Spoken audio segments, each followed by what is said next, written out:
పిల్లలకు తరగతి గదుల్లో పాఠాలే కాదు ప్రపంచాన్ని పరిచయం చేయాలని గవర్నర్ జిష్ణుదేవ్ వర్మ అన్నారు.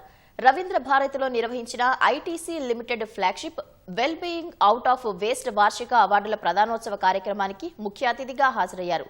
తెలంగాణ రీసైక్లింగ్ ఛాంపియన్లకు ఐటీసీ వావ్ పురస్కారాలను గవర్నర్ అందజేశారు. వ్యర్థాల నుంచి వనరులను సృష్టించిన పాఠశాల విద్యార్థులను అభినందించారు. ఆరోగ్యవంతమైన సమాజ నిర్మాణ విషయంలో ఒక స్పష్టమైన కార్యాచరణ ఉండేలా కార్యక్రమాలు తీసుకోవాలని గవర్నర్ సూచించారు. అలాగే ఆరోగ్యవంతమైన సమాజ నిర్మాతలుగా తీర్చిదిద్దాలని కోరారు. We are accepting and acknowledging the efforts of the school institutions and youngsters working in the line of keeping the nation strong and vibrant. And we must all work together for a future that is bright. A Viksit Bharat means a Bharat that is leading the world society.